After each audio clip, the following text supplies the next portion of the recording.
you know, Loud Lucy. Like, does anybody remember like those grunge bands? Yeah. Well, Hum probably, but after that, I don't know. All right, so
Yo, yo, yo.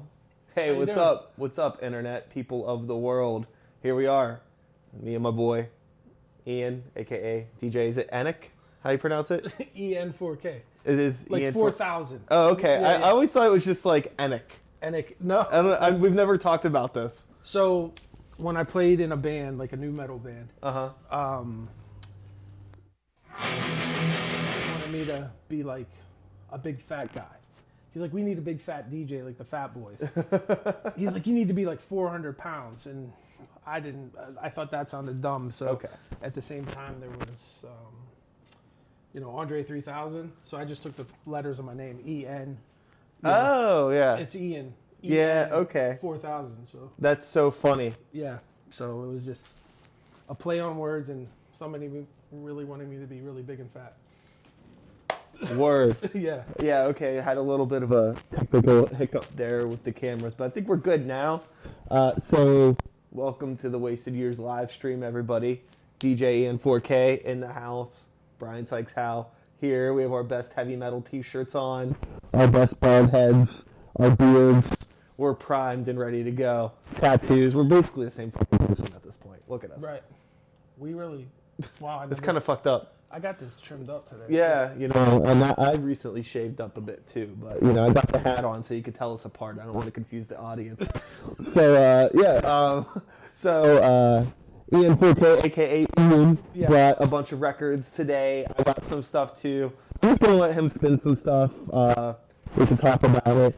And first up to the plate is a record that is something that I grew up with, and I imagine you did as well. And it's kind of a fun button topic because it's like, does it count as like, it was like very much like they're not a rock band, you're not a metal band, what the fuck is this? A lot of people gave this band a lot of shit. Yeah, nobody at the time was doing anything like it, and I mean, it's pretty genius if you ask me. And I mean, you could hate them because they pretty much started new metal. Sure. But I don't know, I love them to death, and Mike Patton does no wrong. Yeah, so we're starting at the tail end of the 80s today, with a little bit of Faith No More. You just spin something from the real thing, right? Yeah. That's what's happening here.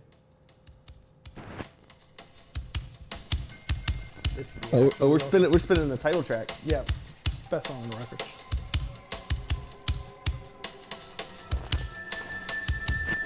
This song's really ahead of its time, actually. Yeah. I mean, it's got the ups and downs. What I like about it, and I noticed the most music that I like, is very heavy bass driven. That's, you know, Faith No More is a really heavy bass driven band, in my opinion. I mean, and yeah, it just kind of, this could have been like the opening track for the record and just set the tone for the record, but it's a good, you know, start of the B-side. Yeah. I never got to see him live, and I'm actually still waiting for my dad to pick me up for their show when they opened for Guns N' Roses in Metallica in 1991. He's going to come any minute and take me. Can't wait. It's going to be fun. Three River Stadium. Yeah.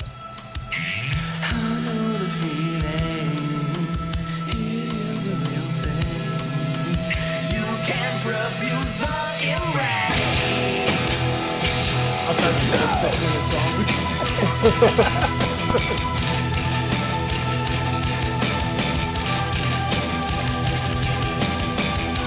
And I mean, the drummer is a human metronome.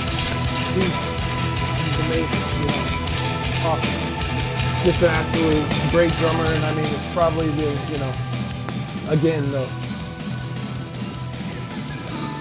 everybody in nu metal took what he was doing.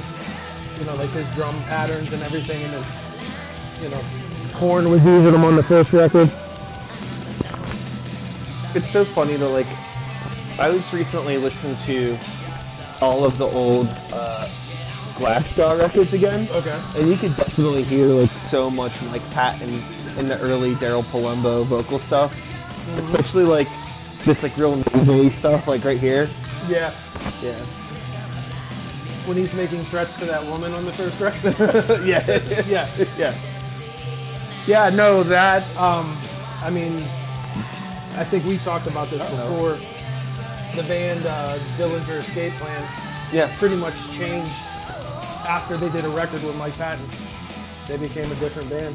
I mean, they got a new singer too, that played, and you know, multiple members, but they really just kind of took a lot from the Mike Patton playbook.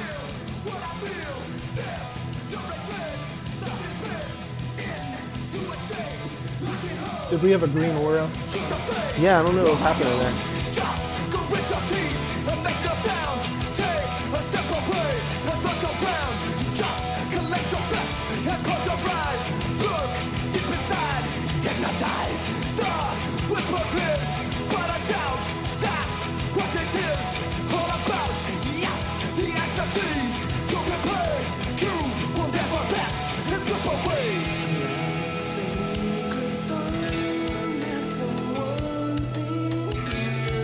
I mean, for 88, 89, you know, it has elements of, you know, metal, it has, you know, soft rock. No, definitely. It's like listening to this and thinking about it being I mean, okay, so like, we're not quite there yet, but we should actually listen to this in a bit.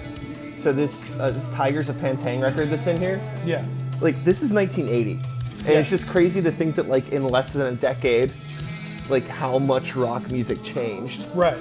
Because like, you know, this just sounds like, I mean, this sounds like super 70s in a lot of ways to me, but this sounds like super 2000s. It's like this record sounds like behind the times for when it came out to me, and then this sounds ahead of the times. But it's funny how it all just met together. Right. I mean, it's 80s was like when music changed the most. You know, it really just, you know, you pretty much had hip hop hit the mainstream, metal was blowing up. You know, look about how much like, you know, bands like, you know, Metallica and Megadeth, and they all just took off. And you know, there was nothing like that at the time of that record. You know. Yeah. So 80s was really just a great time for, you know, music to develop and change and, you know, morph into what it was, and then did it even more in the 90s, I would think, too. Oh, definitely. Yeah, so, but yeah, you're right, 80 to 89, whatever year this was, it was a definite progression, I guess, yeah, progression is probably the word. Very interesting progression, for sure. And then you had all the 80s pop and all the 70s rockers that were doing 80s pop that was just awful, you know, and all that kind of stuff too, you know. So for somebody to come out with this and doing something a little bit new and, you know, different, I'm glad they did. Even the stuff with him on, you know, with Chuck Moser, Yeah. you know, even that stuff, it was outside the box, especially for the time.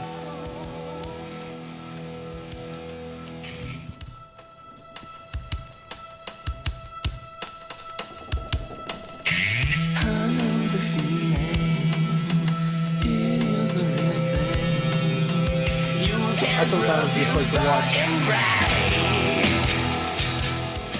live videos of them playing this. You know, like Download Festival when they made like a comeback. And it's just like 100,000 people singing, you know, the chorus of this song. It just, it hits. It hits really, really. It's really special. Like, Europe's so much cooler than for music than we are. Sure. Yeah, I dig it. I would love to catch a festival or something like that. They just seem to be more passionate about it. And no matter what people play, they just love it. You know, we're judgmental assholes.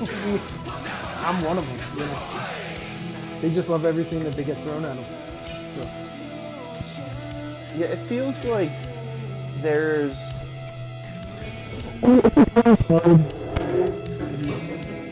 Too Fast, Too Furious outside. I don't know if we heard that on the stream or not. But I think so many people like really tie like the music they listen to their identity.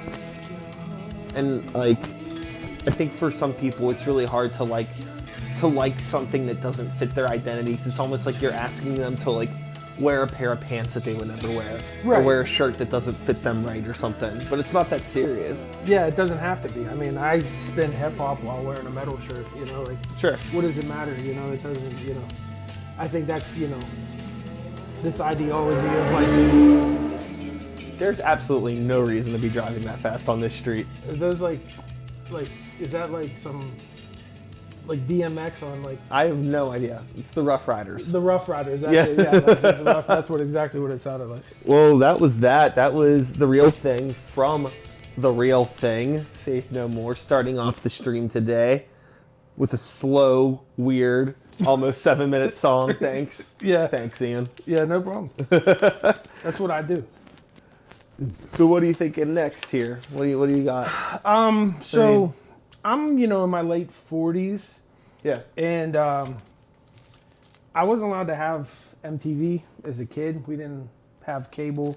My parents weren't paying for it, but I loved hair bands, and I would go to my grandma's on the weekend hoping that this video would play. And I never grew out of it, and I'll fight someone. Does it matter what's that? No, not really. Yeah, I'm used to going. Yeah. But I'll fight someone. This is one of the greatest songs ever written. So I'll take it to my death. Pull up onto the sidewalk and take a look. Yes. What? Fuck it. Let's start it over. Yeah, let's go. All right. I never used that either. Yeah. But this is cool to me. What? So it's going to be very hairband motivated. I mean, I love metal, thrash metal and stuff in that era, but Beautiful. I'm a big hairband guy. I'm talking about a Yankee Well, it's good that we're playing the hair metal because neither of us have. How many hairs? Yeah, all the hairs in the crate today. Definitely Not up here. Definitely into the crazy. But I mean, who doesn't like Van Halen? You know, there's always the debate. Is it, what's better? Is it,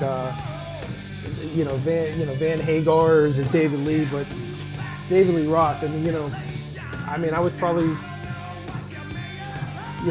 7, 8 when Van Halen broke up, and then he comes out with this, and I just thought it was the cool. He was wearing that stupid makeup, and he was in the convenience store, and I just was like, go to my grandma's on the weekend and be like, I hope it. And then that stupid Steve Perry song would be on, and then I'd be pissed. But this is, this is one of my favorite songs. I'll take it. People say like guilty pleasures. I really don't believe in that. You just like what you like. Yeah. But yeah, no, this is. And come on, Steve Vai is one of the best guitar players ever. Yeah. And the bass player, the guy from Mr. Big, he's great. The whole band was, the drummer's a jazz guy. So he put together a really good band, and it's, a good effort for a debut solo. So, do you get into things like this, or no? Do you dig this, or no? Yeah. Okay. So I've said on multiple occasions, like, if time travel is ever real, the first thing I want to do is see David Lee Roth era Van Halen show Like in person. when they're taking them out in handcuffs era. Like, yeah. I would take any era. I guess the earlier the better. But it would just be so fun to just be in like some shithole in California, watching them before, like just fucking like what everybody's like, what the fuck is happening? Where I'm from, up in Beaver County, there's you ever hear the Granati Brothers? Yeah. G-Force. Well, they got signed and everything, and their first tour, or only tour, I think, was opening for Van Halen. So, and that's like, they still ride that. It's like 50 years later, 40 some years later, and they're still holding on to that, But those guys are cool, I still see them around town and whatnot, but yeah, to see, David Lee Roth, Van Halen, 1980, 81, just be awesome. Oh yeah. Yeah. I would like to just be a fly on the wall backstage, just to see the shenanigans that went on, I mean, they'd be getting in trouble for that stuff now, but, just to see, like, the stuff he was up to, he's got to be out of his fucking mind. Look at it. Oh sure.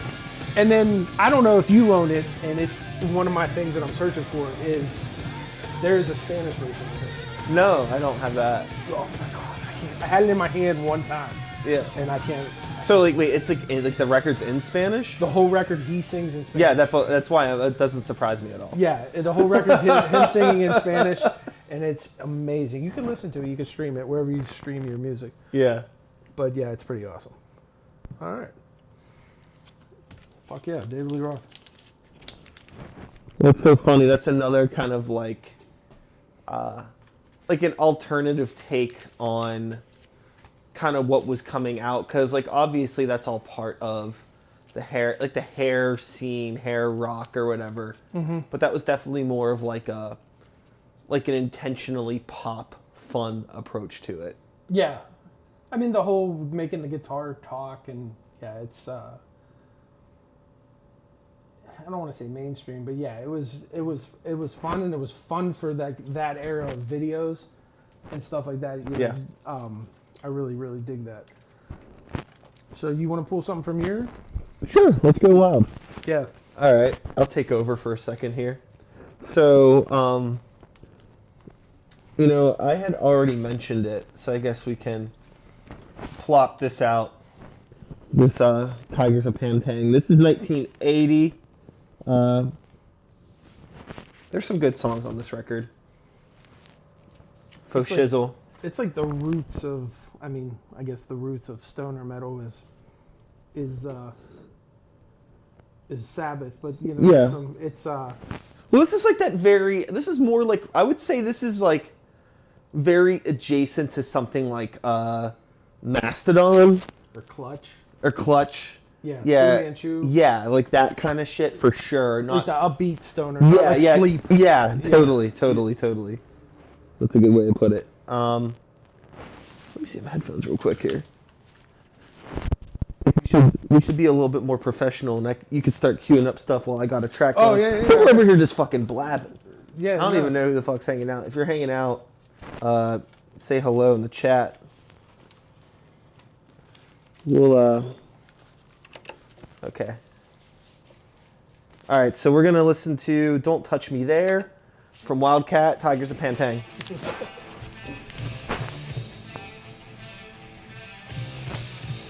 I think we got Matt in the chat hanging out. He may as well have just fucking been Stayed. here. He could have been sitting on the couch. I always like to have a brown turned around.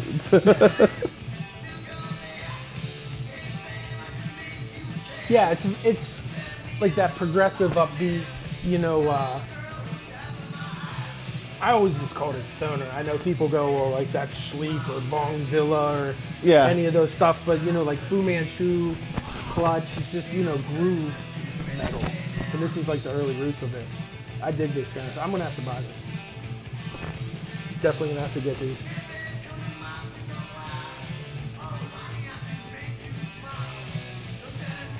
It's kind of sleazy, Yeah. but groovy. Like,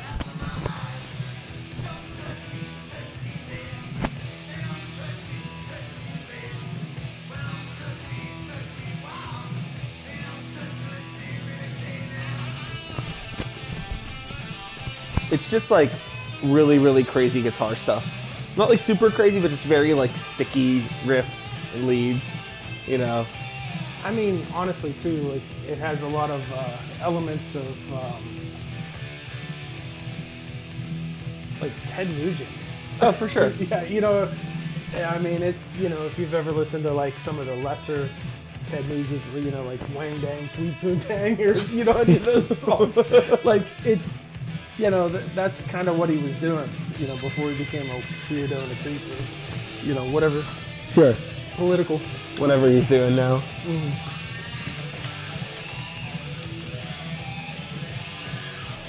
Oh, cool. We'll talk about that. Yeah. As far as 80s soundtracks go, that's solid.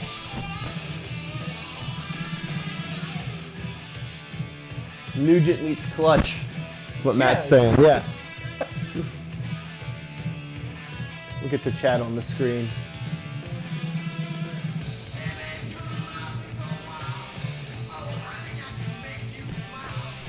I already need another drink. I'm gonna get another water real quick. Cool. Let's let him rock. They don't touch me, baby. They don't touch me, baby. Why don't touch me, wow. They don't touch unless you really care now.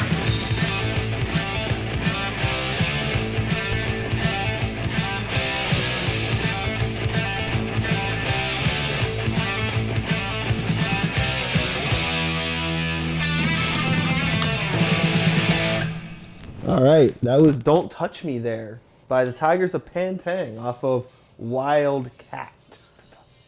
Hell yeah. All right, so Ian pulled out a record here. So what do you got cooking over there, my friend? I brought an amazing soundtrack, Less Than Zero. 80s soundtracks are really kind of like cheesy and has like that weird, like, you know, elevator music type stuff that they would play, you know, like during like sequences in the movie and everything. Yeah. So this is like an early one that really just like kind of mixed hip hop, metal. It's all over the place. The Danzig song is on here. That's really like where he's almost Elvis-y. So the one Danzig song where he's Elvis-y, right? yeah. So There's only one. I mean, the whole platform of what he does is.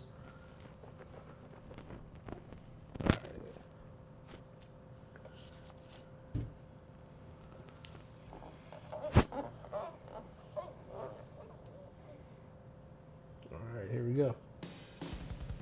I'm a sucker for a good cover.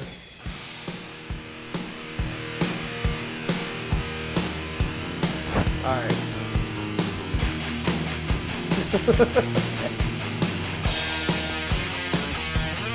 And if you don't know, this is Slayer covering In-A-Gadda-Da-Vida.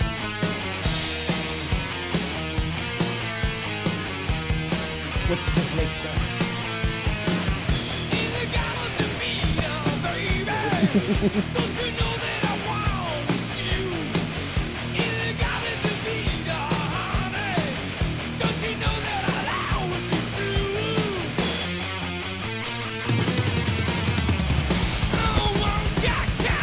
But I mean, yeah, you go from this, you know, Aerosmith's on your Poison covering Kiss. LL Cool J going back to Calories on it. So, I mean, it's all over the place, but it's a great sound. Oh, Yeah. Bangles. I mean, Bangles are on it. Yes, the copy that I have of this, the Less Than Zero logo is like a sticker on the shrink wrap. So like this, like it pulls out. So it's just this photo, but the shrink wrap is like so messed up and like the sticker's all fucked up. But it's really cool. That's awesome. Yeah. See, that's the type of thing, if I found a copy like that, I would buy it, even though I own that already. Yeah. So, but yeah. Yeah, even Roy Orbison's on this project. But this is a cool metal cover. I love covers, you know, especially when modern bands do old, you know, 70s covers. I think it's great. So, I actually end up liking the cover more, or it makes me like the original. In-A-Gadda-Da-Vida is a little bit different, but like, you know, when a metal band covers like a Fleetwood Mac song, I don't like Fleetwood Mac. But when they do it, it's kind of cool, you know, something like that for, you know, lack of a better example. But this is just a really cool version of this song. So. It's very silly. Sabbath was saying Public Enemy on that one. Public Enemy's on this. Yeah, Public Enemy's on that, yeah. It's, did Fight the Power on it? I'm not sure, I don't remember.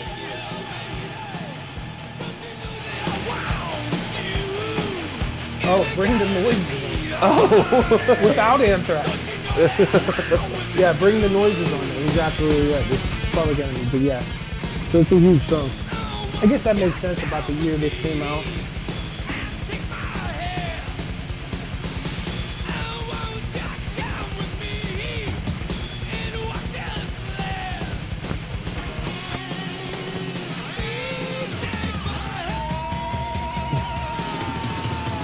This soundtrack is like a Rick Rubin fever dream.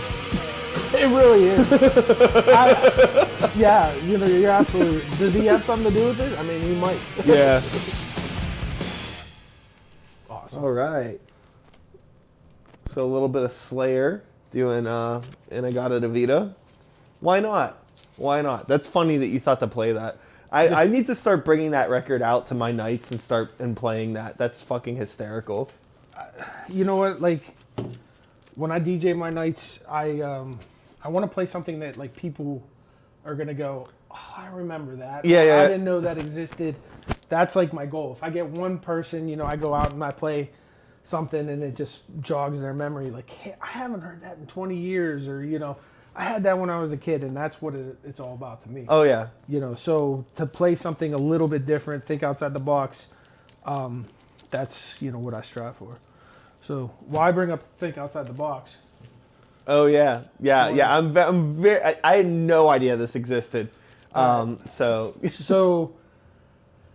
as you, I don't know if you could see, but this is the Village People. We'll do this camera. You can hold it underneath. Yeah. You know, it's metal, rock. Like, why am I bringing out a Village People record? But as you can see, they're wearing leather, and they're trying to have, you know, The double rock got like the Misfits kind of thing going on. Yeah. So there's a couple of tracks at the end of this record that are kind of like punk rock, and So I'm gonna play a song called "Food Fight" as soon as I find it. What year was this from? This is from '81. Okay. So this is post-disco. You know, people are saying disco's dead. They wanna. I mean, it's called Yeah. Renaissance. I love this logo. Here, let's get a little zoom in on this real quick here so people can. It's amazing. That's hysterical. Where's my cue on here? It is right here. Okay. Awesome.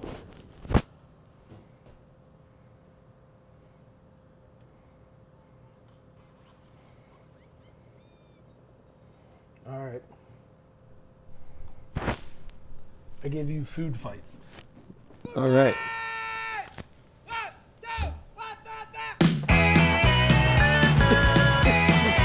Okay. It's not the Village People that you know. I mean, No. it's kind of Devo-ish. So this sounds like a Devo song. Yeah, but they were trying to do something different. I think it's cool. Maybe it fits the theme, maybe it doesn't. I don't know, but I just think it's cool to like. Well, it's definitely not 80s metal, but this is weird that I'm glad that we're listening to it. You'll want to search for this record, and you'll never find it ever. I actually found this in Columbus, Ohio, and there were 3 of them there, and they were all $2 a piece, and I bought them. Instead of giving them to my friends, I said, "You gotta buy them. You have to showcase." It has a little bit of a punk element. It's, you know, like Devo's like the definite, it has like that like no wave, yeah. kind of like B-52s sort of Yeah. thing, yeah. So sorry to go off the theme a little bit, but I just thought it would be interesting. This is so weird. Yeah. But it's pretty badass. Like, I mean, it's really not bad. Whoever wrote it, Yeah. I don't think it's them. Like, whoever Sure. wrote it, it's pretty cool.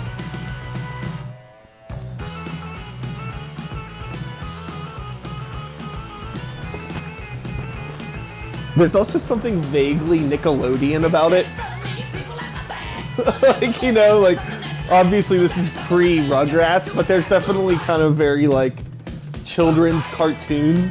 What year did You Can't Do That on Television come out? It was like around. Oh, this time. yeah, yeah. I mean, 80s was weird.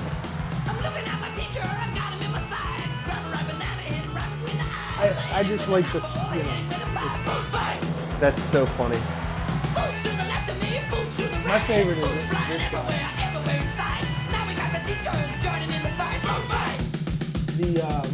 The guy with the mime makeup, he's the best one. Oh, yeah.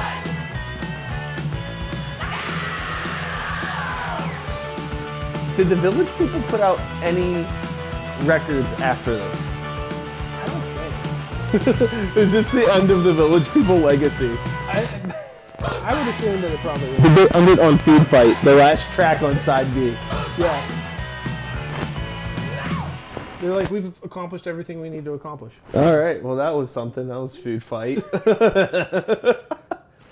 I just thought it would be fun. Hey, I appreciate you sharing that with me. That's quite an interesting find. It's just like one of those dumb things, like, you know, when people want to share their, you know, their useless knowledge. This is my useless knowledge. All right. We're going to hair it up a little bit. Cool, yeah. We need more hair. Well, this is in plenty the of chat it. right here, yeah. Yeah. So I'm just going to go with the first track on this. I mean, you know, there was 3 hits on this record. So, yeah, Badlands, if you don't know, Jakey Lee was briefly the guitar player for Ozzy. He did, one record? And, yeah, it didn't last very long. But that guy, I forget his name right now, but he was in Kiss. Oh, yes. So, and he is the reason why you can't find these records anywhere. You know the whole story about him? No. He had AIDS. Oh, okay. And the record company had to cover it up because he was still being reckless. And Oh, wow. yeah, it was a real big problem. Like, so these don't stream anywhere. You pretty much have to, you know, find the vinyl or the CDs. Like, there's a whole, you know, lawsuit type thing. I don't know all the ins and outs, but this fucking song fucking jams. So this is Livewire.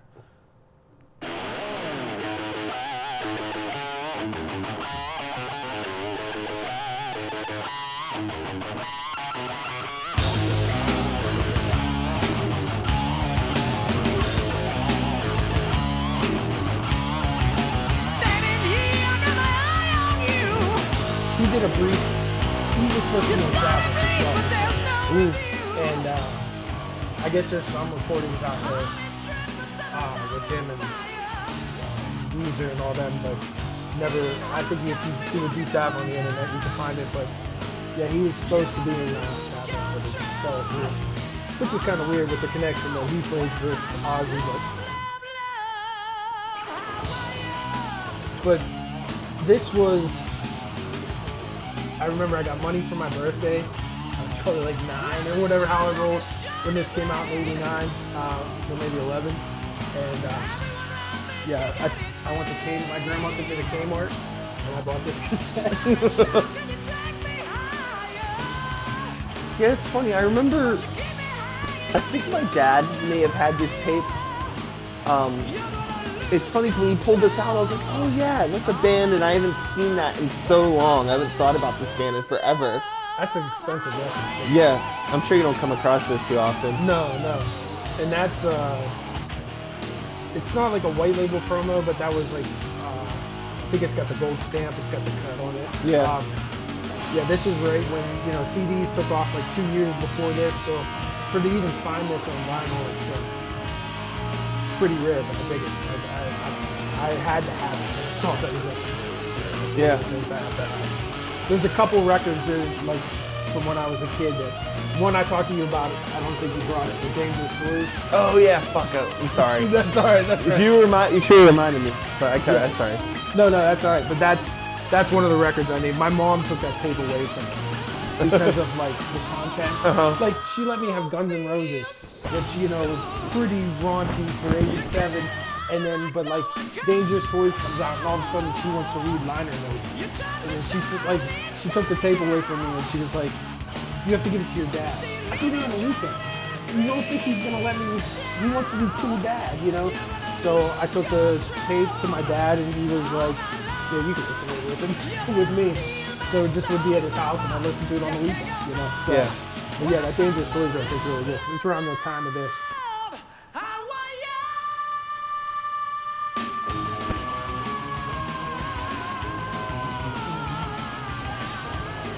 Yeah, this is like really good guitar work, really good vocals. Like, it's really solid. Yeah. Bass player is good. Like I said, I like a lot of bass-driven stuff, and that era is like, you listen to Poison, like the bass player is just playing the low note of whatever the guitar player is playing. This guy's actually doing bass lines, and while he's wailing away on his solos and stuff, keeping it going. So yeah, I have a lot of respect for this.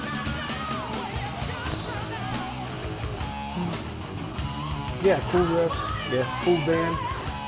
Yeah, he actually died in 1993, and yeah, there was a whole bunch of red tape. So you'll never find this on streaming or anything. So. That's fucking crazy. Too bad. We'll take it off. Yeah. We don't want to give too much Badlands to people. I used to work with juveniles, and they'd be kids from North Philly, and they'd be like, "I'm from the Badlands," and then I'm just like, then I'd get this song stuck in my head. Because anybody says Badlands, I just think of this. Yeah, it's really funny. There was a comment in the chat that was like my mom denying me Motley Crue but getting me Poison as a consolation prize. As if it was like any better. Yeah. It really, it was all, pretty sleazy. Yeah. Yeah, pretty like, sometimes it's pretty cringy, some of that stuff we listen to. Oh, yeah. You want to pick some? Sure. Yeah. Yeah. It's, the Poison stuff was, it's funny. Let's swap this out. This record's really fucking good. This shit's warped, but it might play. If it doesn't, we'll deal with it. We'll pull it. Oh my god. See, this is one of those bands I don't know too much of. Yeah. Oh yeah. Look. You need a weight. Oh yeah. Well, we'll try to play this anyways. We'll see how it goes. It might be a little wobbly. Maybe side two. Oh, this camera froze again. Damn. Why does that keep happening to us? Check us out. I don't know why this is happening. Somebody's the camera's putting a froze. thumb in my ear. Yeah, here, I could fix this real quick, but we'll do this in the meantime. We'll get this screen on. I'll get the record going, and then I'll fix that camera. So this is Visualize, Lizzie Borden. The first track on this record, Me Against the World, really fucking good track.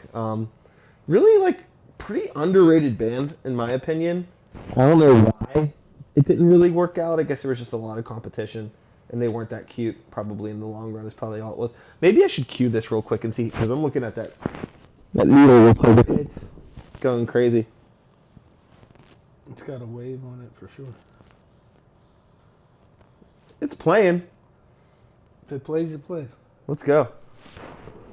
I went through this brief period where I was trying to like put records in the oven to try to. It worked with like 2 records, Yeah. and then after I made bowls.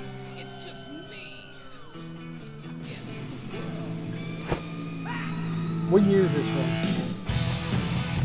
from? 87. 87.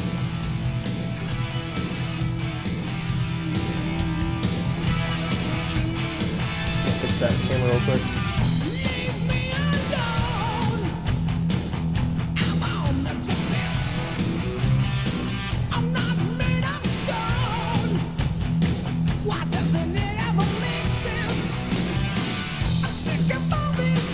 We're back, baby. Oh, I don't know why that camera does that.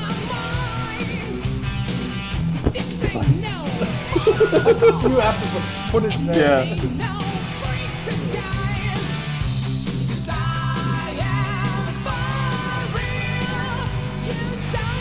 he in Lizzie Borden? Or is he in Twisted Sister? Yeah. Oh yeah, look at these fucking guys. He's holding an axe too, so you know. Oh, yeah. Weird.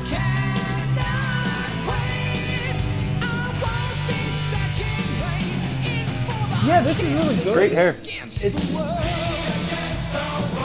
yeah, it's awesome. It's got the chance and like it never had like the mainstream success, but it's really good. Now I'm gonna be on the hunt for the Lizzie Borden record. It's funny. It's like this stuff. It's not hard to find. It's never expensive. You know what I mean? Like it's around. And this was like Metal Blade. You know, the amount of stuff that Metal Blade was pumping out in the mid to late 80s is insane. You know the whole thing that I don't understand, like it wasn't, before it was Metal Blade, it was something else. Or, I'm not sure. I would believe that though. yeah, it wasn't like Metal Blade, it was like Metal, or am I thinking of, oh no, I'm sorry. I'm thinking of Roadrunner. Oh yeah. Yeah, okay, no. But yeah, Metal Blade. So, I help a friend out that owns a record store. And there's like 6 Lizzie Borden records there, like some doubles and stuff like that. So I might have to pick them up. This record's really good. They have like an EP called Give 'Em the Axe that's really good. And then they have another one, the name of it's escaping me right now, but it has like a lady in lingerie on a bed, and it's like very blue. I forgot what the hell, that's Visualize. What the hell's the name of that album? That's a really good one. I don't have that record. There's like one where they're in the junkyard or something. You know, like Oh sure, yeah. you know, and they're like standing on cars and stuff. Yeah, I'm familiar with the covers. I just never gave it a listen. But if my friends in 1987, if my friends didn't tell me about it, or I didn't catch it on MTV, like, you know, during business hours, I didn't know about it. I was really, really sheltered. You know, I didn't watch Headbangers Ball until it was almost over. Because I wasn't allowed, you know. Now look at this. Oh, this is what happens when you don't let your kids watch Headbangers Ball. Yeah. I watch Headbangers Ball, so this is what happens. And since we're like the same person. You turned out the same. Yeah. We have not. We did not miss Cinderella. 100% my favorite hair band of the 80s. I don't care what anyone says. That's my girlfriend. There you go. I know. I brought it. Yeah. I love this record. Yeah. The Cinderella hasn't happened yet. You might be obligated to play it next, though. I have a story to that, too. I mean, I have a story to, like, everything. Like, I don't remember anything that's relevant, but I remember, like, why I bought a record or when, and when I was listening to it the most. You know, I'm sure you have the same story. Oh, you know? absolutely, yeah. You know, like when you were skating or whatever, you listened to this the most. Or yeah,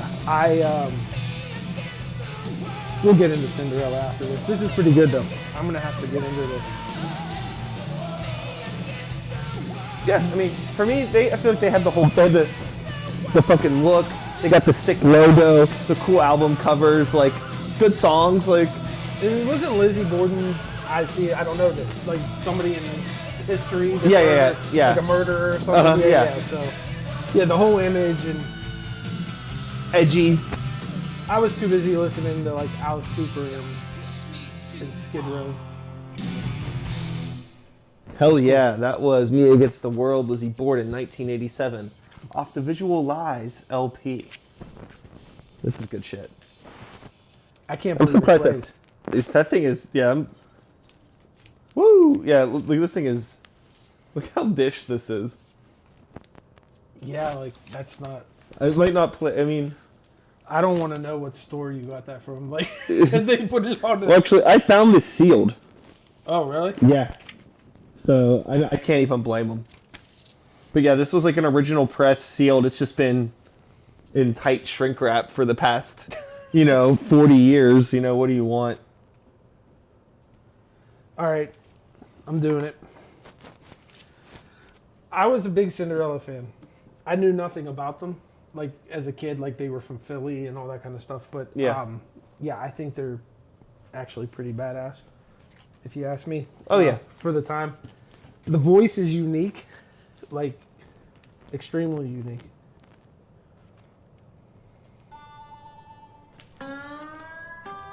I'm going just with the first track. Yeah, it's got the long intro and this is a cool album. Yeah, I like it a lot. Because of my age, this was like my first exposure to Cinderella, and people, whatever the first one's called, Night Songs. Night Songs, yeah. Like everybody's like, that's so much better. But I don't know. I was whatever age I was when this came out, 10, and I had a grandma that was in a home. Great grandmother was in Cheria, and my parents would put me in the cafeteria while they went and visited her, and I had my cassette tapes. And they gave me a little bit of money for the vending machine, and I just remember sitting in the geriatric center cafeteria. I'd get a pudding out of the vending machine or whatever and listen to this record. I don't know. It's just one of those weird memories. Yeah. But yeah, this record kicks ass. And the guitar player is recently deceased, which sucks, but he was doing some other stuff, This is one of those bands I think like, there was Cinderella and then there was Cinderella with somebody else. Oh, yeah. Like every band, you don't know which version you're going to get. LA Guns did it. Queensryche's doing it now, Yeah. But Kiefer's an awesome singer and nobody can sing like him. I don't know, do you know another voice that's anything?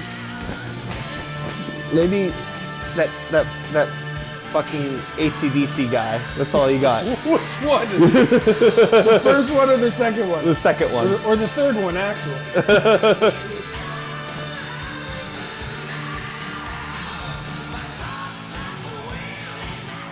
I dig it.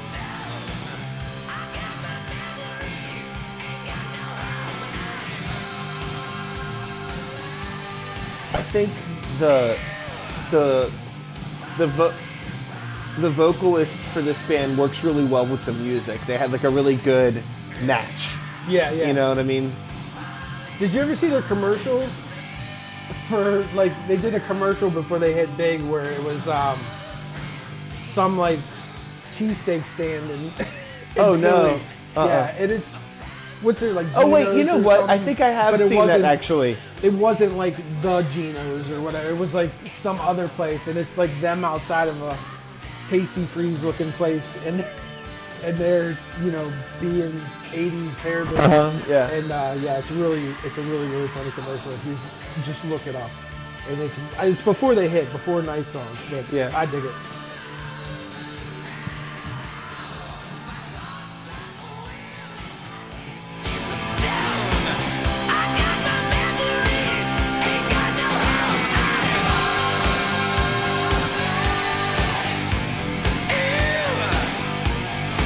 Savage said he's coming back with lightsabers when we're done.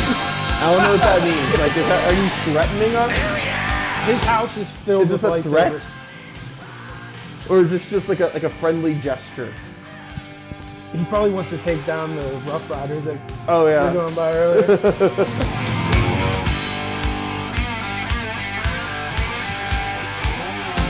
I think it's a piece of glass on a guitar too. Oh, yeah. A little slide.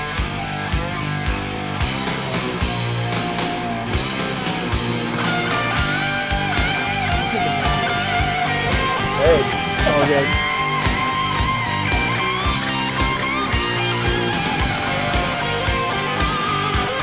He said friendly gesture. All right, that's good. Because you don't know what I got in here. You're gonna come at me with some negative energy. I'm gonna chuck Grey Walker records at you like a just using Grey Walker records as weapons. That's all they're good for. Who would Black Market Grey Walker records? And that wasn't a reference to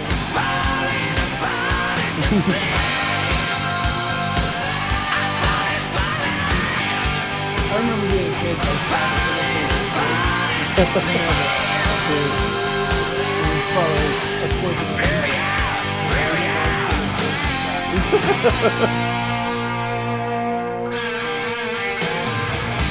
that's a solid opener.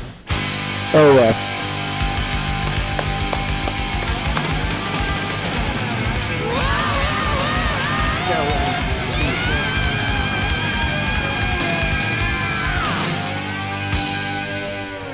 I think it's a decent copy too. Like it's not all yellowed out, and Yeah. I was pretty fortunate to find that. There, Cinderella for.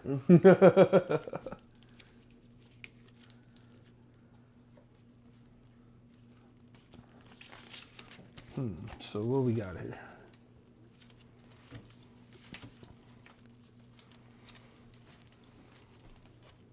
You want to pick some or? Sure. Yeah, go ahead. Sure. I feel like we need a. Let's get a little Blackie Lawless up in here. So the record's actually up here behind me, so I'll pull it. So I'll do a little Inside the Electric Circus. There's some good songs on here, but I think it's always so hard knowing what song do you want to play. You know, let's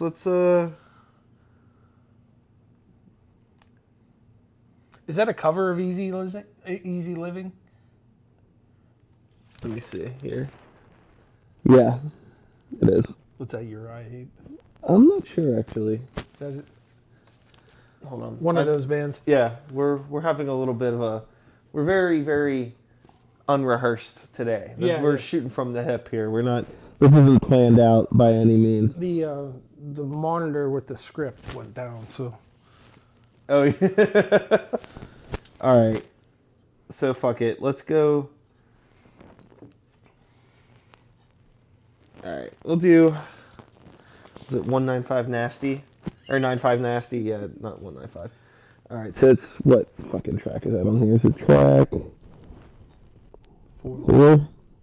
The way that I might look Like a total ding dong. but the way that they have the label on this is a fucking nightmare. Because they have like, here, look at this real quick.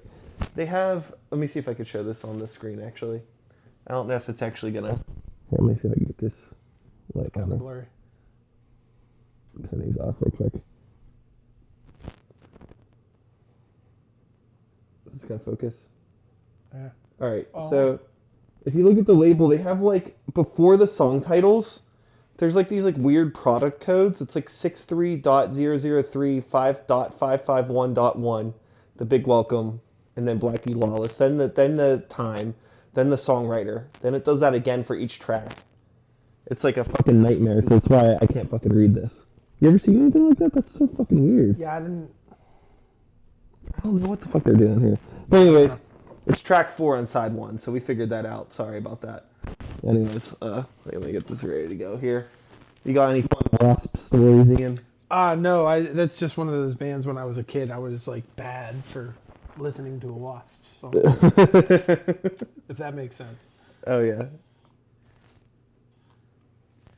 All right, let's go. I don't know, like, I remember growing up in this time, and everything was like good versus evil. Does that make sense?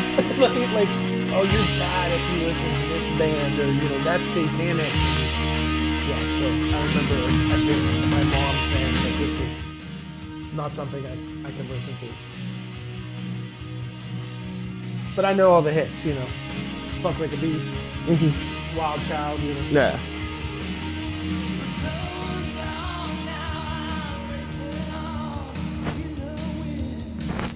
He was a horny motherfucker. I'll tell you that. Yeah. I don't know if it ever worked in his favor. Oh, I'm sure it did. Standards were low in the 80s.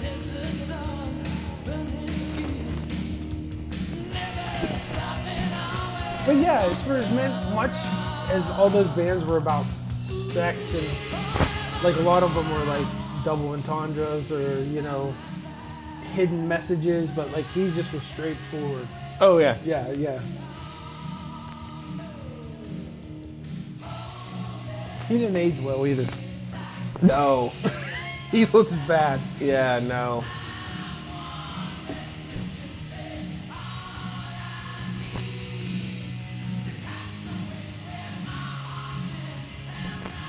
And I mean, I guess like everything, you know, most other things, all Wasp songs pretty much sound the same. Yeah, I mean, there's some different ones. So I did play the wrong song. This isn't the right song, but It doesn't fucking matter. We're just jamming. The Sabbath won't care. Yeah, nobody cares. It's fine.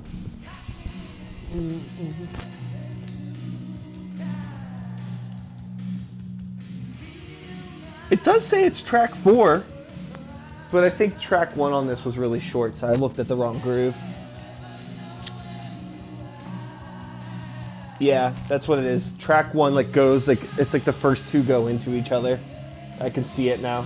It's like DJ Battle Records. Yeah. Where there's like this little thing with like samples before.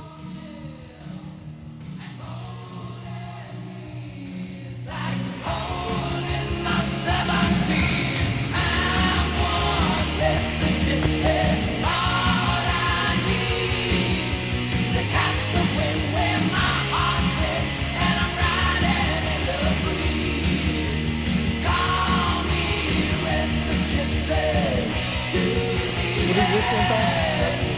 Yes. He is the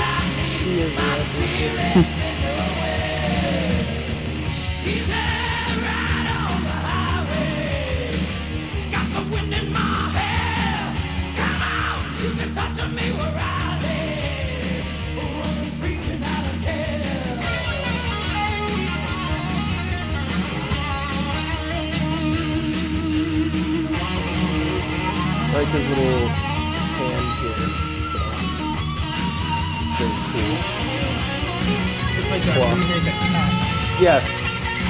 They could have used hamsters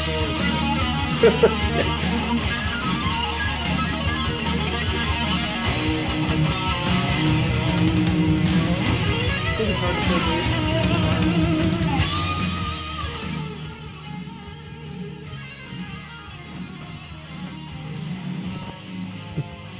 He figured it out. He figured out how to play bass. I think he's alright.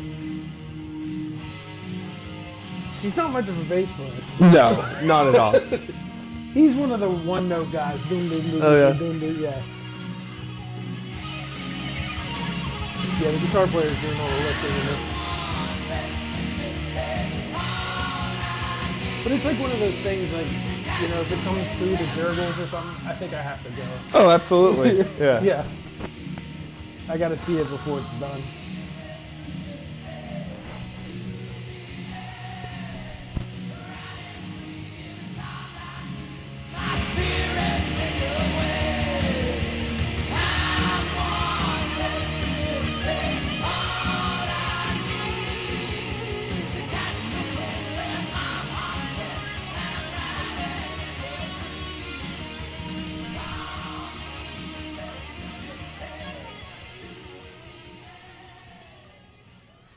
So, That was Restless Gypsy from good old Mr. Lawless over here.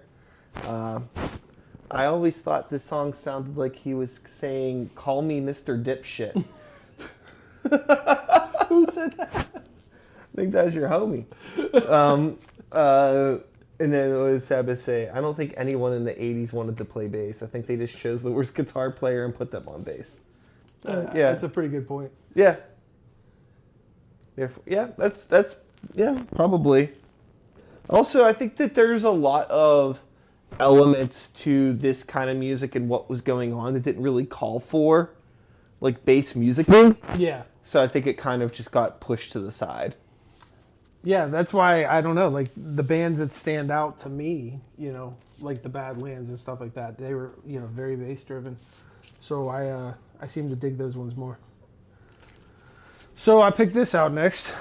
I did some DJ shit. I actually queued it up. I know. That Yeah. was playing. Yeah. Yeah, we're getting into a groove now. We're gonna beat match here in a little bit. Okay. This is one of my all-time favorite bands. You know, people call them the Big Four, whatever. Part of the Big Four, but I remember being really, really young as a kid and thinking Anthrax was like the coolest thing Oh on yeah. the planet. Yeah. Yeah. Everything to the the logo with the knot, the character, Mm-hmm. and that's like stuff I wish bands would do now. It's like have a character. You had Eddie for Maiden, they had Knot. Dio has I don't know what that little demon thing is for Dio, but this song just slams no matter how many times I listen to it. It's Caught in a Mosh.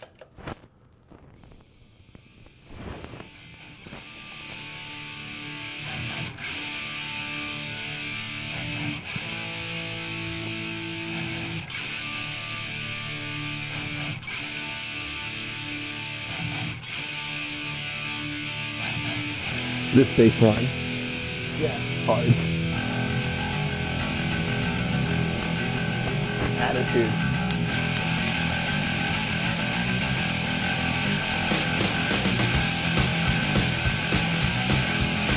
And oddly, it still has a groove, it's heavy, it's fast.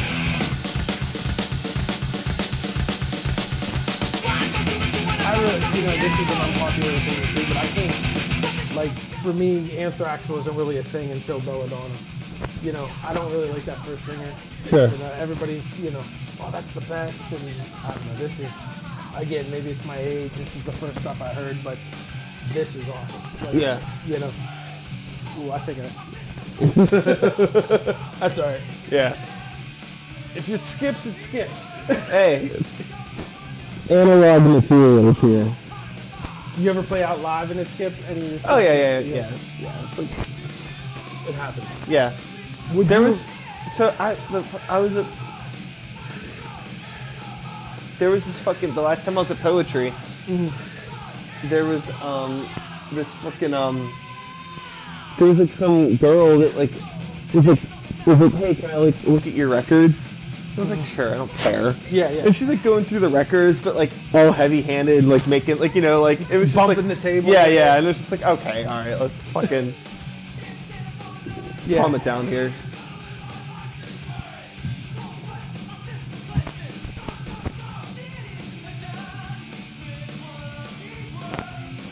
I think I was in 6th grade when I got introduced to Anthrax. I was like, whoa. Some kid gave me, I forget what it was, State of Euphoria or whatever that Oh yeah. Yeah, one of those, and I was just like, whoa, this is the coolest.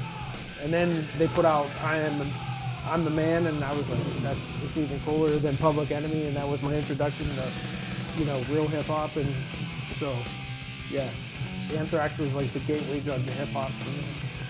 So, well, maybe not. Maybe it was Aerosmith. And now that I think about it. Sure. Yeah.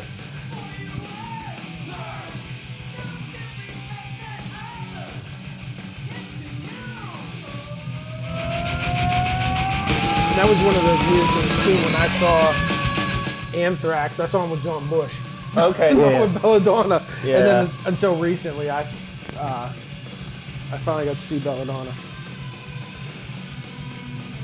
I mean, what is that? That's a good question. You don't even know. No. So it could be like another food fight. We'll get there. Oh, but it's on Metal Blade. It is. But that doesn't mean anything. Right. Especially for 1988. I must look. Yeah.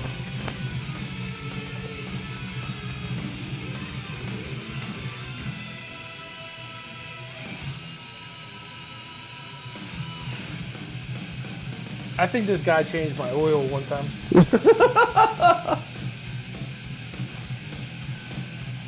This is the type of stuff though, like, where are they now? I want to know. Like, Yeah. I want to know, like, about these guys.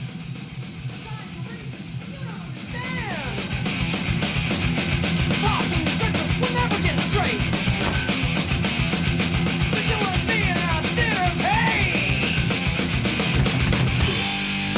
Can't stand it for another day. I ain't gonna live my life this way. Cold sweat on this confliction.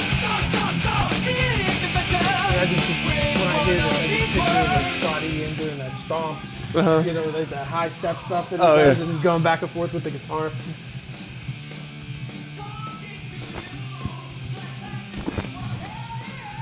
But Anthrax is another band, like I said, with like Public Enemy and stuff. But even like their cover of "Not the Time," Joe Jackson, it made me appreciate Joe Jackson. Hell yeah. Awesome. That was Fucking, the classic Among the Living, Anthrax. 86! Something like that. something like that. 87. Damn, boy. Whatever. Answer to your question, is my podcast a weekly thing? No, I do not do this weekly. I actually don't have a set schedule for this at the moment. I'm just kind of starting this and trying to figure out the flow of this. Right. This is only the third time I've done one for Wasted Years. Mm-hmm. I have another podcast that I do weekly. Right. That is not this. It's just a podcast. Which is like 400 and some episodes Yeah, or something. I've done a lot of episodes of that. We're almost at 500 now. Nice. But this is episode 3 of this one, and this is my first time having a guest. So honored. it's good to see that the microphones are working and that the cameras are working. It's a lot to navigate, trying to figure out the best way to I do think that probably in the next time I do one of these, especially if I have a guest, I think the move is to have 2 crates and to be like, you play one, I play one, Right, yeah, and just yeah. kind of, and then just kind of fucking do it that way. I think that's definitely the move. But yeah, just we're feeling things out here and appreciate you hanging out. Nobody's saying that anything sounds bad or looks bad, so I'm assuming that the stream's working good, which is tight. Awesome. So we're gonna get into this next one, which is a record that I know nothing about. This is definitely one thing that I like to do on all of my streams, because as record shopping goes, you find things and you're like, what the fuck is this? This looks stupid, I'm gonna buy it. Absolutely. So this is something that I found recently, and this is Betsy. I'll drop it on this screen here. Betsy kind of looks like a badass on the back of Yeah, there's a lot that I do want to talk about this. So this is Betsy here. This is 1988. This is Metal Blade Records. Here's the whole band. As you can see, there's a lot of Aquanet. Yeah. I actually think that if I turn this light off, this might work better. I'm going to do that real quick. Ian, hold it down. Actually, the microphone's wireless, so I can still talk. Nobody knows. Wow. And you're not going too terribly far. Not Okay. to All right, there we go. Yeah, there was this light up here, and I think that might have been... Yeah, that's way better. Yeah, we're not getting that. awesome. We're not getting all that overcast stuff anymore. So what's the situation here? I guess we'll listen to it, and we'll dig into it. But the one thing that I found really annoying about this is that, her logo, this text is kind of stupid, right? But she has this really hard, almost Harley Davidson bet Z logo. Do you see that? I don't Yeah. know if it's gonna. You can kind of see it. It's not really focusing on it, but anyways, we're gonna listen to the first track from this. I've never heard this before. Ian's never heard this before. It's called "You Want It, You Got It." The song titles are great. And yeah, I mean, You'll never get out of this love alive. oh my God, maybe we'll just listen to the whole record. We'll see. Depends on how good this first track is. My girlfriend says that to me.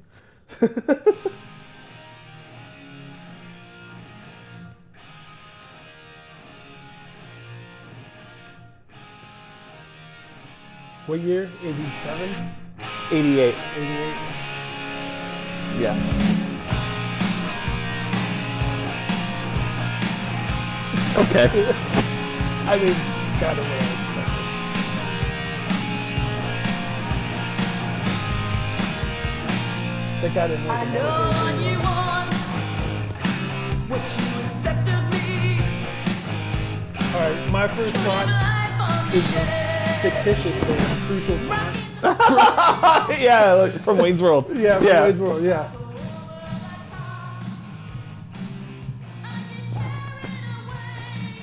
Or Pat Benatar. Definitely.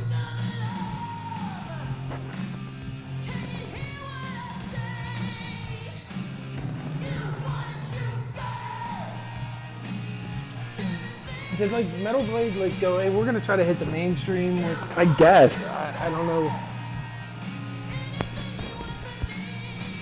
It's funny because like when you think of Metal Blade now, you think of like Cannibal Corpse and all Right, you right. know, fucking Slayer. I think that stuff's gotten reissued through Metal Blade. I don't know if it originally was like Show No Mercy and all that. I'm not too sure. Metal Blade was the one that put out them early comps Yeah. with like Metallica and stuff like that, right? I don't know with Metallica. I mean, it's not impossible. I get like I don't know. I seem to know like a lot and nothing all at once. You know what I mean? I think the Metal Blade had like these couple comps that were early that are like really rare, really hard to find, and there's like Metallica Hit the Lights or something is on one of them. Who else was Metal Blade? Was what, King Diamond? Was Yeah. on Metal Blade. Well, no, that was Roadrunner. Was it? I think so. I don't know. I can't remember everything. Yeah, I don't know. Doesn't matter. No. But this is exactly what I thought it was going to be. It's like pretty mid. Yeah. This is in the $3 bin. I mean.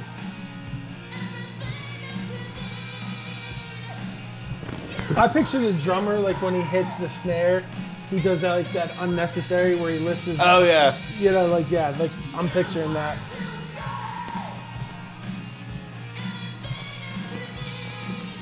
I feel like listening to this on record, I don't care. But if I just like showed up somewhere and this band was playing, I'd be like, yes, this rules.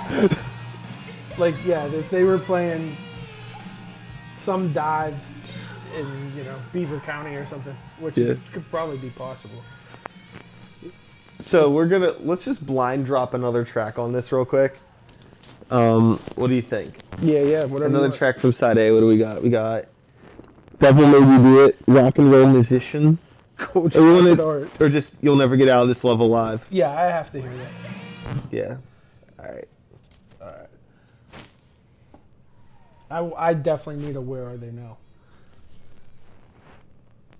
Do you think Betsy has made it to the internet? That's a good question. Is there a Wikipedia page for Is this? this the same song? Yeah. It's like Wesley Willis. Same background, different subject. Well, I'm making you an offer. It's the kind you don't refuse. Okay, so Betsy is on Spotify with 236 monthly listeners. Wow. She has a huge family. And this is the only album. That's the discography. The About section Is there an about section? There's no about section. So I love.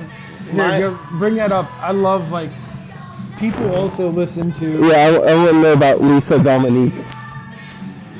Oh, that's great. that's probably fun. We'll screen cap that. Save that for later. Keeping an eye on you. So you better straighten up and love me right. Or something might Right, I'm just happen going you. We're gonna cut this. It's pretty uninteresting. Sorry to Betsy. I hope you're doing well out there. I wonder if this just got uploaded. I wonder if this like Metal Blade just like uploaded everything in their archives to Spotify. Possibly. I mean, I'm sure she's doing well as like the manager of Walmart or whatever she's doing these days. She could very well like still work at Metal Blade. Who knows? Like, Somebody's girlfriend, or that's why she got the deal. Who knows? Let's see here. I still got to give everything a chance, though. Oh yeah. I ain't mad about Betsy. If you don't mind me asking, what'd you pay for it? Maybe like $10. It was sealed. You find a lot of sealed records. Yeah. Awesome. All right. I'm going to keep it sleazy. LA Guns, one of my favorites from this era. I did bring a lot of hair. Hey, it's all good. I'm a big hair metal fan. All right. Never Enough. I thought this was like one of the coolest songs when I was like 10. And that album cover, I couldn't believe my parents let me keep it. Oh yeah. She's riding the gun.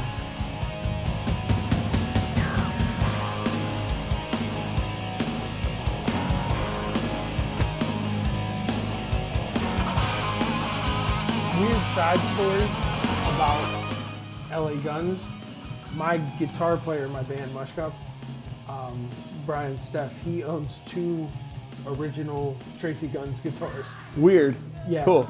But that one from like the first album, there was a video where he holds it up and it's a big kiss on the back of the guitar. He owns that. He owns the original. It's just really strange. So every time they come around, he goes and says hi to Tracy and lets him see his old guitars. It's weird. He's just a guitar guy. He owns hundreds of guitars, doesn't know what he has. Yeah. But he owns 2 Tracy Gunn guitars. It's very weird. But whatever. I love the guy. And his weird obsession of guitars. Wasn't like Tracy Gunn supposed to be in Guns N' Roses? Something. I'm not sure. It's something like that, yeah. Like he got kicked out.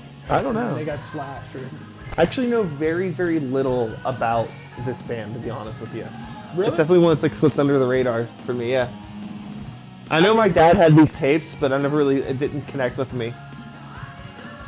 I mean, as you could hear, like it's melodic and it's hair band, but I don't know, they were just cool. Then they put out one after this called Hollywood Vampires, and it was like they were just trying to be kind of grungy, but kind of this, because it came out around the same time as like Alice in Chains and things like that. Sure. But yeah, they were just a cool, like, when it comes to hair bands, I think of like, there's like the cheesy ones, and then there's what I call the sleazy ones. Yeah. Like them, Guns N' Roses, Skid Row, they were kind of like edgy, but still kind of cheesy. Yeah.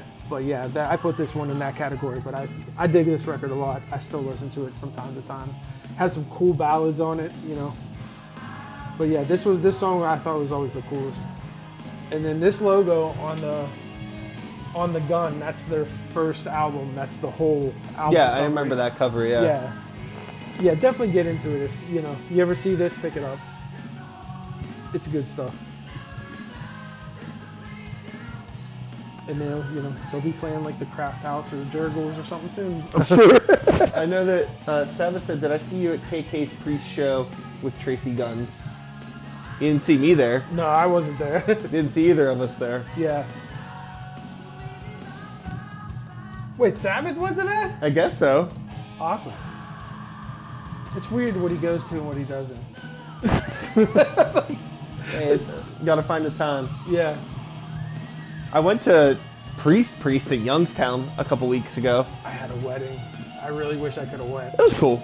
Was it? It wasn't like necessary, but it was cool. He came out riding the...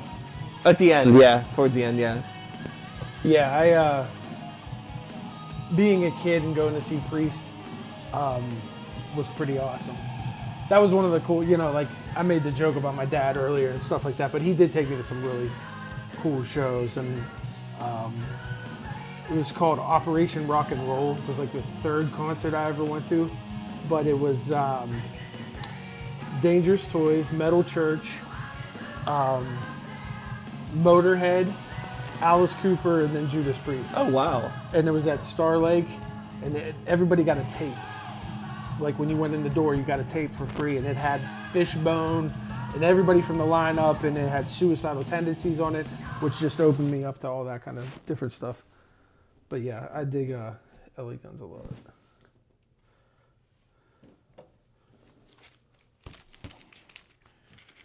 You want to pick something, or? Yeah, sure. Sabbath said he was there, by the way. Nice. Hey. Okay, yeah, so let me see. I don't know.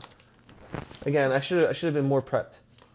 You know what? Here, I'm gonna take all my records over here, and we'll finish out the rest of the stream in a proper fashion, I suppose. It's a learning curve. Yeah, it's a learning curve. We're figuring this out one day at a time. All right, so I don't have too much more that I haven't played, but I guess we can listen to some Diamond Head.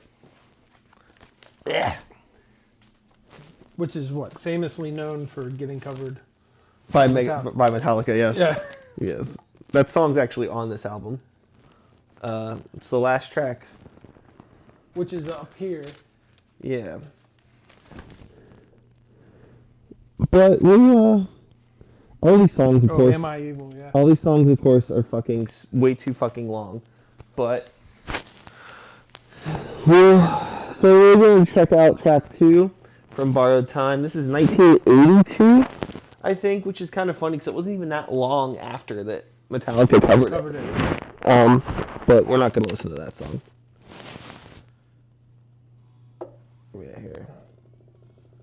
Okay.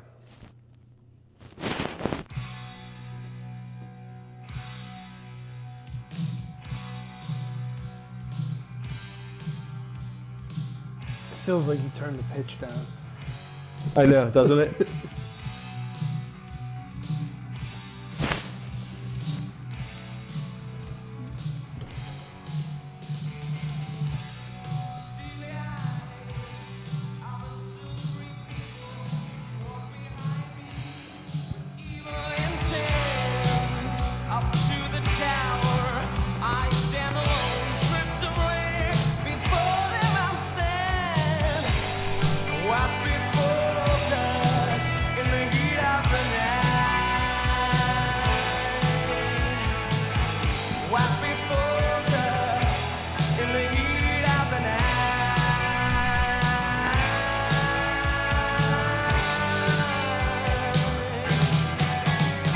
Another band that I don't know too much about, Diamond Head.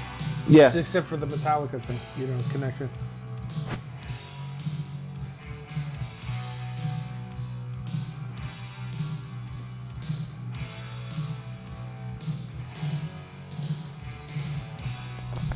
This stuff's cool. It's definitely like way more of like a vibe. Yeah. It's very atmospheric and kind of just like storytelling type shit. Right, yeah. Yeah. It was, again, your scenario that you put, if you walked into a bar and they were playing, yeah, it would just be cool. Then there'd be some chick in the corner dancing real slow. Like this. Yeah.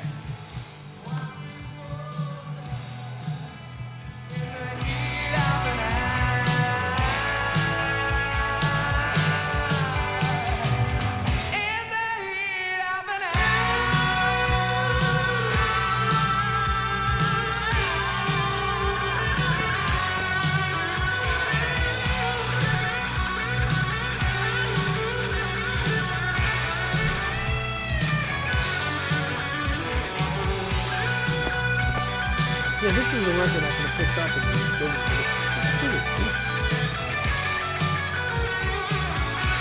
This is definitely one of like the slower tracks on it. Yeah. That's a cool song.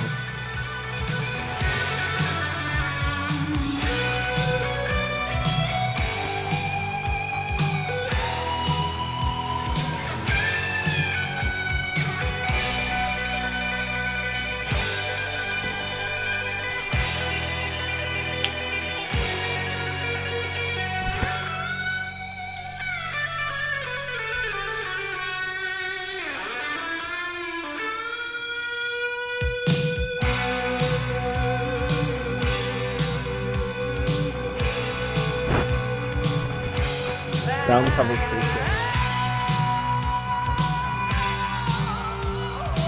Picture yourself in this environment when you're listening to this. You're chilling with He-Man. You're this guy here. That's what I admire. It's very He-Man-ish. Or, I guess it could be Dungeons and Dragons somewhere. Yeah. But like we could have equally heard it on Nightmare on Elm Street, Top Gun, or Weird Science. There's something very kind of like Dawkins-y about it. Yeah. But without George Jones guitar work. Yeah, it's very Dream Warrior. Yeah.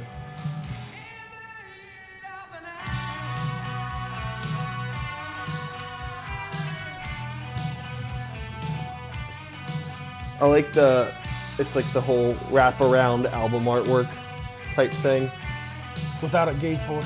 Yeah, well this is a shitty repressing. Oh. I'm sure there's an old version of this that probably has a sweet gatefold jacket, if you could find it. A lot of this stuff's hard to find. I mean, it's cool to like, I'm glad that there's repressings of it, Yeah. but I wouldn't have it otherwise. You don't come across, even like the repressings, you barely come across that stuff. I'm not really sure, but we might have had that at the store. This one? Yeah, this Yeah. one. It actually still might be there. I think this was recently repressed. So.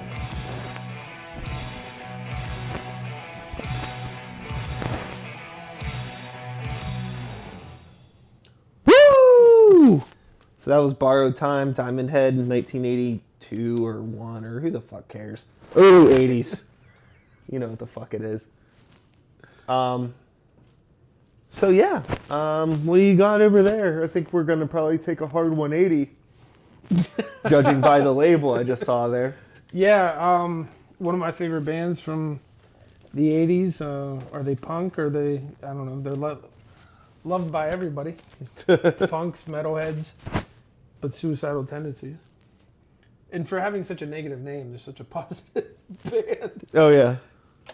But I'm going with the title track, How I Laugh Tomorrow.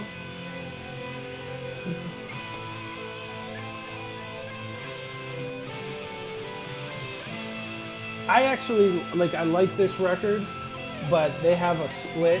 How I Laugh Tomorrow, it's like an EP. How I Laugh Tomorrow, Feel Like Shit Deja Vu.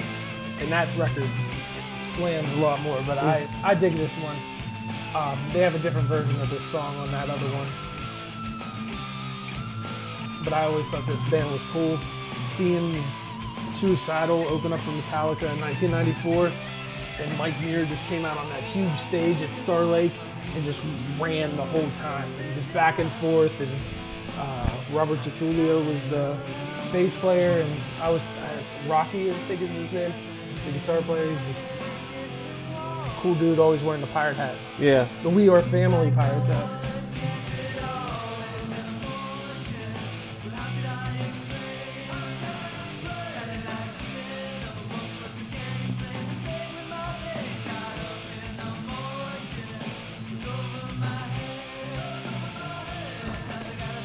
This could kind of go in that category too, of this time. Is it this? Is it that? Kind of how you were saying with Faith No More. Oh yeah. But yeah, it's really, really cool band, really cool vibe. To me, this is a vibe. Sure. But yeah.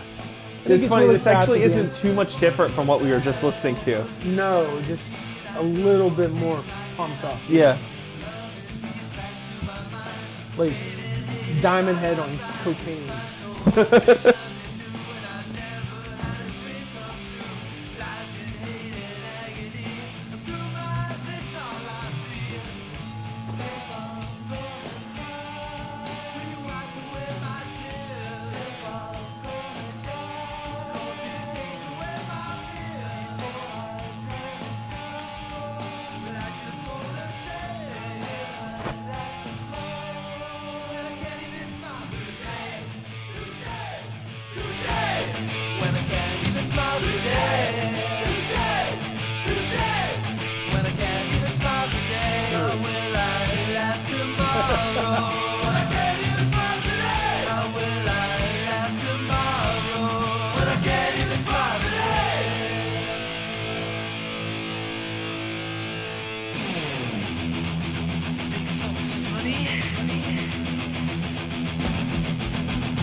Really interested to hear what you're going to put that right here.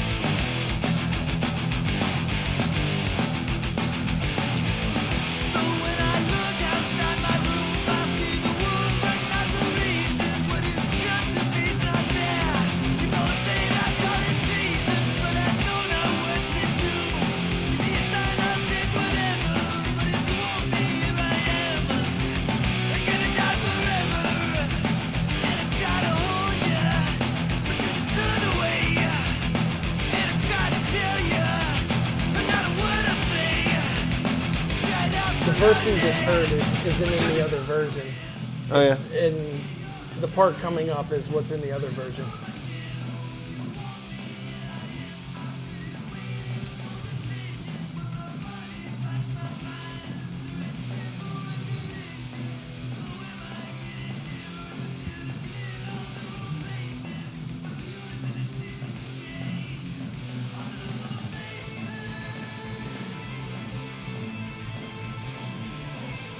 In my opinion too, like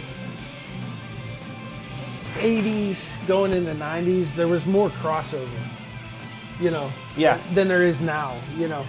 Occasionally you get something, but you know, like, you know, these guys ended up making a funk project, you know. Oh yeah, but Infectious Grooves. Infectious Grooves, but still kept the, you know, the thrash, you know, element of the band. So you don't see too many crossovers like that anymore. You know, people just want to be, I'm this, and there's so many sub-genres, and I can't even keep track of what is what, you know. But this was really, really cool for the time, and this was one of those things that I thought I was a badass because I listened to Suicidal Tendencies. Sure. Yeah. I mean, there's many other reasons why I was a 10-year-old badass.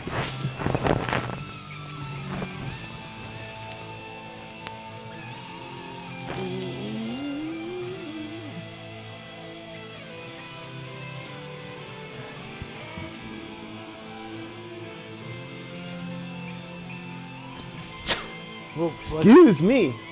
Boy, sneezing on the stream.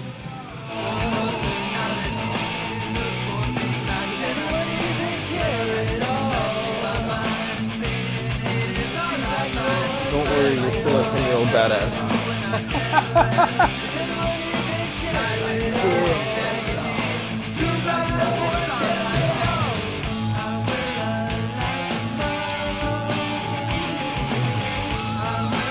Fades a lot quicker.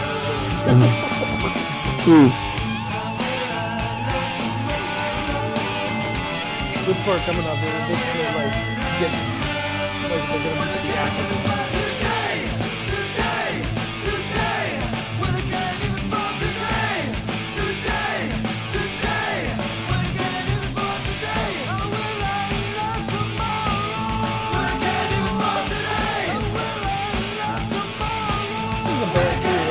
Probably doesn't get enough credit for how much, you know, like pop culture, they've like contributed to pop culture. Yeah, for sure. Definitely. I think it's funny. I think that the unfortunate thing about Suicidal Tendencies, I feel like they're very popular for like a very Small sliver of what is like a pretty large catalog of music, Yeah. you know? Yeah, it's like the one with when it was the Pepsi, Yeah. and then like this era, but yeah, like then they were putting out some quality stuff later nobody knows about. Yeah. But we're going to switch things up here a bit again. We're going to go to, good old classic Mutt Lange produced Def Leppard era. My favorite Shania Twain producer and my favorite Def Leppard producer simultaneously. We're going to listen to Animal. You should have picked Woman, because then it would make me feel like a woman. That's a good call. Yeah. No, I dig Animal. As a kid, when this came out, I was obsessed with it. I was like 9 or whatever. But my mom always told me that if she let me get a tattoo at like age 10, it would have probably been a Def Leppard tattoo. And she's like, that's why they don't let kids make decisions like that. So, yeah. Again, no such thing as a guilty pleasure, but I mean, this is definitely like, these are just like straight pop songs. yeah. But like, they're really good, and the production's so fun. I love songs like this that have basically like every part of the song is a hook. Yeah, yeah. Now, some of my friends that are older, sure. they love On Through the Night, they love High and Dry. Yeah. They don't even like Pyromania. And I'm like, what? Like, Pyromania and this is just awesome. But I think it's really produced. It's pop. But it's cool. Like, I don't know. I want to go see them. They're coming but Journey's opening. And Yeah. I can't bring myself to. I would sit in the parking lot till Journey was over. Because I don't know if you know this, I have an obsession and this hate of Journey. Oh, I didn't know that. Yeah, I find better qualities in Hitler than I do in Journey. Jesus Christ. No, I'm just kidding. I can't stand Journey. Yeah. It drives me nuts to hear those songs. And even though it's not Steve Perry, I just don't want to go to this show and give any of my hard-working dollars to Journey. But I would definitely like to see Def Leppard. I've never seen them. Yeah, I haven't either. I think it would be fun.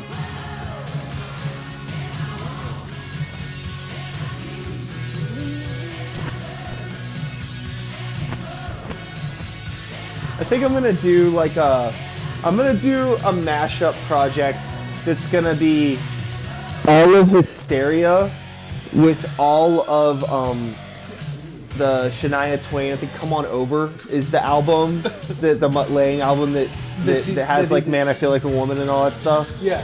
And then we're gonna do kind of like how Danger Mouse did that like the Grey album. I have that, yeah. Yeah. That's So awesome. I think I'm gonna my version of that is gonna be.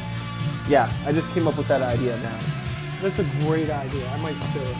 Hey, I'm putting the note in my phone now. All of Nick's is done by midnight. Let's go. That's awesome.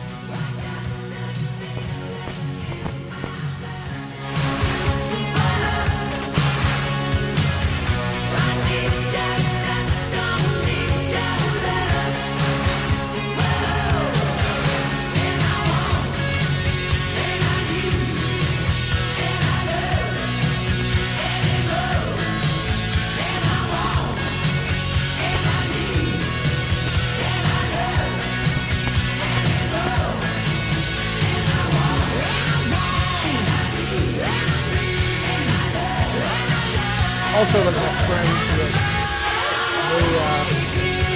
there was the one guy that got kicked out of the Oh yeah. like the first 2 records, and then he got kicked out because he was too much of an alcoholic and stuff. So that's when they think the downfall of the band was, Alrighty. Oh, You think it's over, but it's not. they got me. They still get me. All these years later.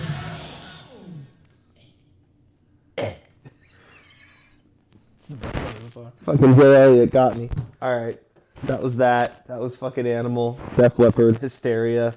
You know it. You love it. So you got a pretty cool record there up on the decks. Queued up. Oh, I'm glad you think this is a cool record. Yeah. I'm going with like a lesser known song, but it's something special to me. I think this song rules. The Cult, another band that I was turned on to by my dad, and I was in a band, well, still kind of am, that we covered King Contrary Man. You know that track? No. All right, this is a really cool rocking song. Starts the B-side.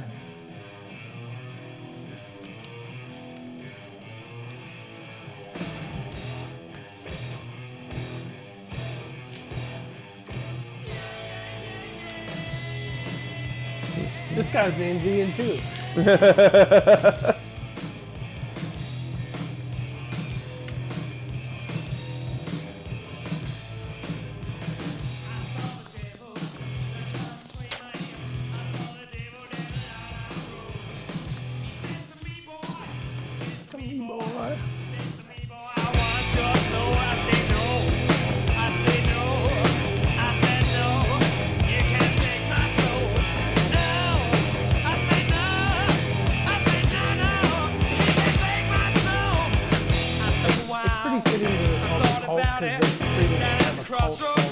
Yeah. You know, like, it's one of those bands that, you know, they never had the big commercial success. Well, a little bit, but not like others of that genre at that time. But yeah, they just have a really, like, big cult following, oddly enough. Yeah.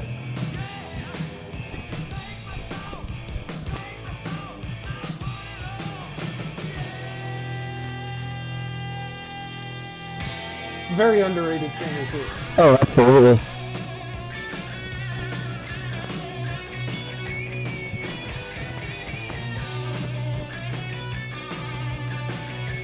It's a really good sounding record. I believe this is an original copy. If not, very early press, but I think if I read The Matrix right, it's, Sure.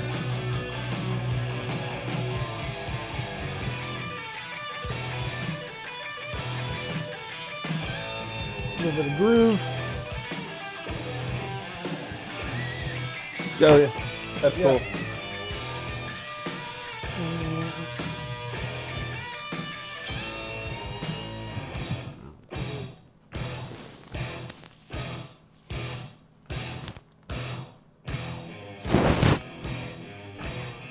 Cool production too. Yeah.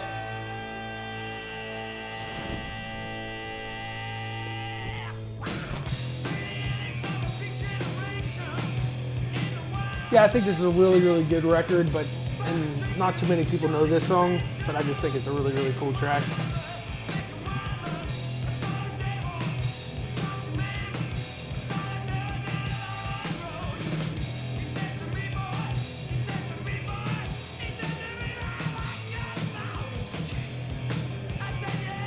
And I'm out of records, so if you want to play anything Oh, else. okay, you're out of records. I mean, it's already the Wild West. Yeah. I played Village People. I mean, is this out of line or? I don't give a shit. Oh, okay. Awesome. I love that song. This is the song everybody knows from Oh, this yeah. record, yeah. But I think that one is far more superior. All right, let's see. Fun little mix today of everything that we'll say guitar-driven rock music had to offer through the 80s. Yeah, I'm sorry I don't have from the weird to the I don't have a lot of to the those, classics.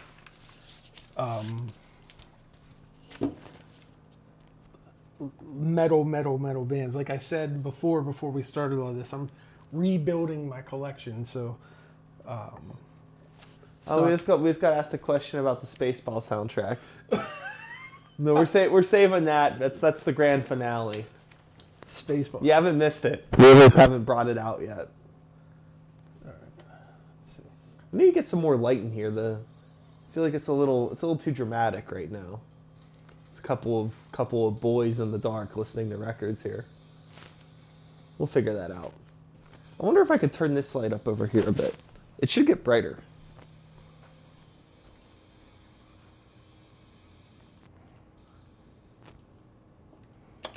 All right.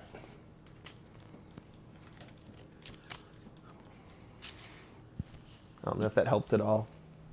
I don't even know what you did. I have another light over there. I was trying to turn it up. We got turned up. The lighting in here is like okay for one person, Yeah. but not for two. That's another thing I gotta work on. That's okay. It's a learning curve. Right, But right. anyways, what do you got here musically? Murphy's Law. I guess they're more in the punk hardcore genre, but I mean, it's all rock and roll. Sure. What year is this from? 89. Cool. I'm gonna go with a song that's probably not appropriate, but I dig me some Panty Raid. Okay.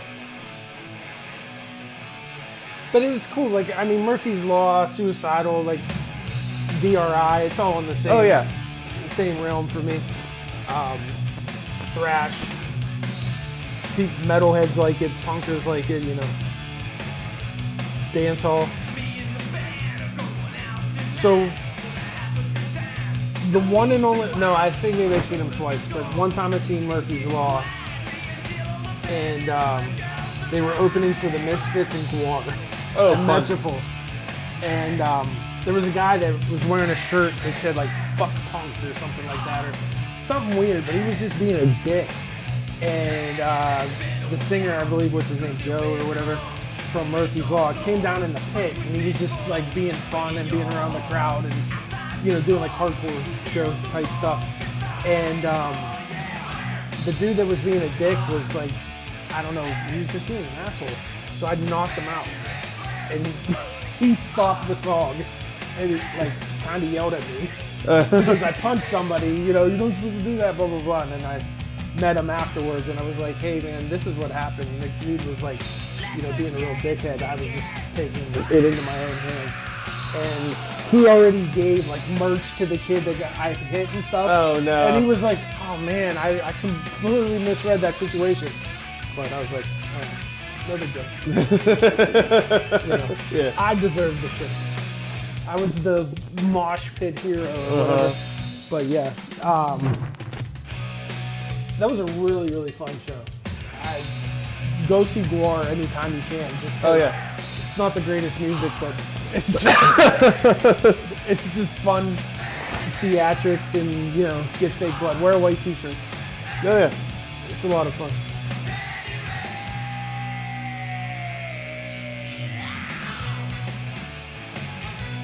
Oh wow. You're not familiar with this? No. Oh, this is awesome, yeah. It's thrash, it's kind of punky, Yeah. It's still got the metal riff.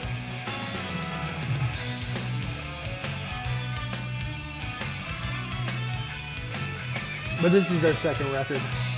I do have the first record too, but I don't know, I wanted to put Banner in.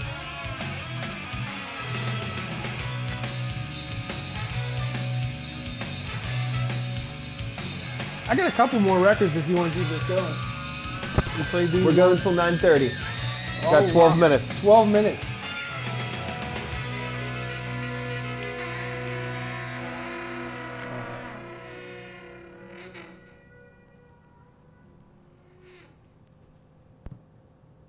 Fuck yeah, Murphy's Law.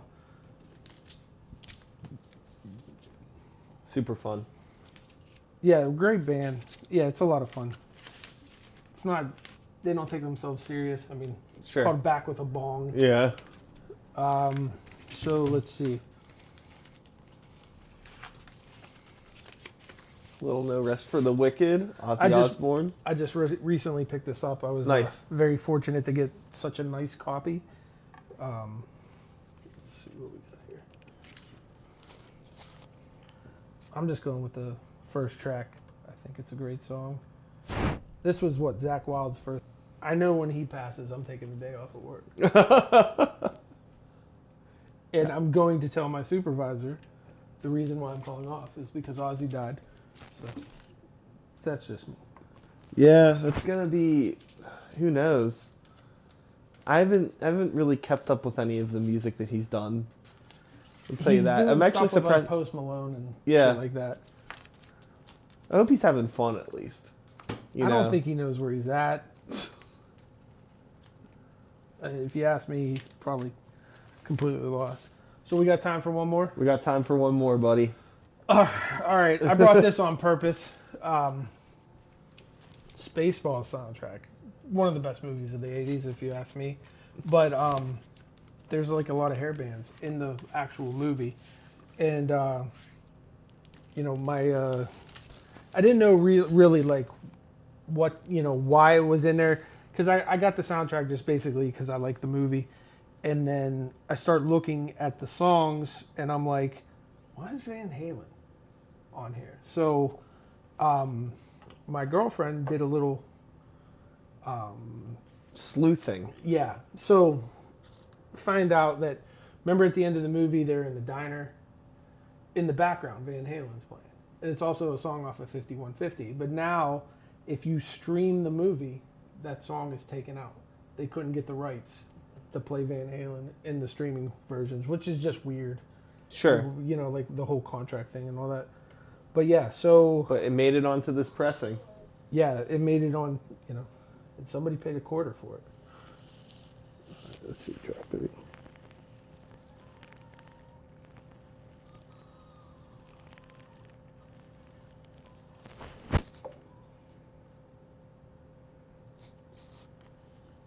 Getting it queued up here. All right, here we go. Hello, babe.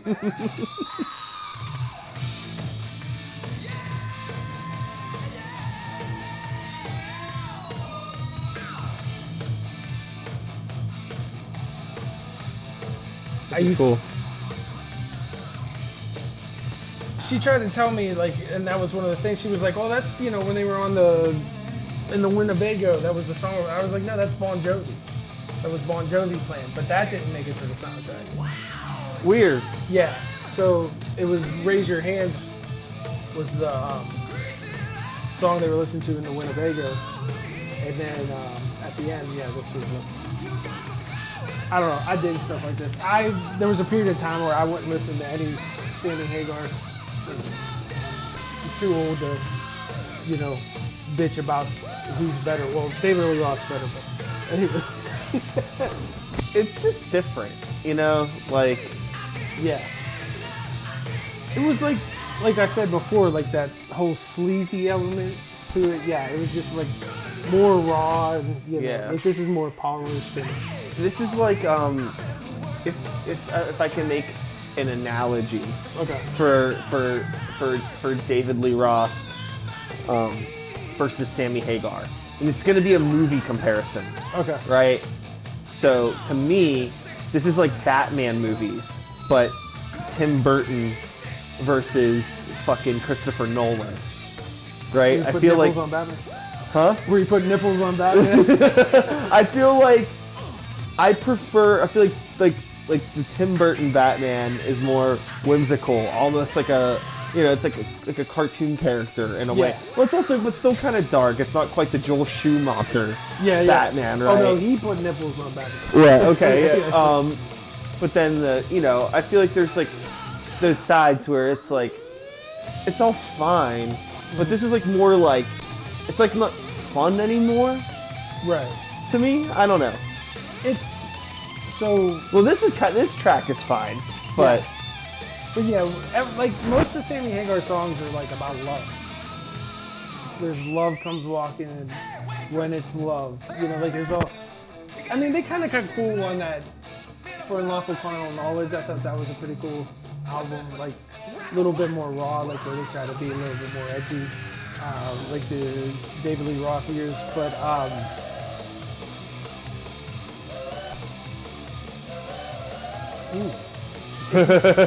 but if you ever listen to interviews from Sammy Hagar, like for as much as like he wanted to be like more, you know, cleaner image than David Lee Roth, he was up to some shit. oh sure. Yeah, like with women and, you know, he was up to some shit. So like he's not as squeaky clean as he presents himself on record or in you know, in interviews and all that kind of stuff. Totally. He was up to the same shit David Lee Roth was up to. Fair enough.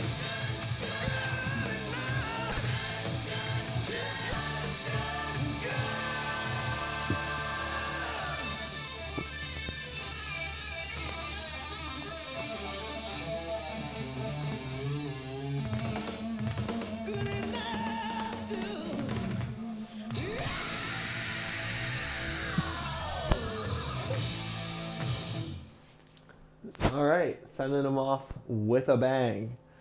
So yeah, that's gonna wrap up our stream today. It's been quite a hoot hanging out and learning quite a bit about some fun things, hearing some unexpected things, Village People records.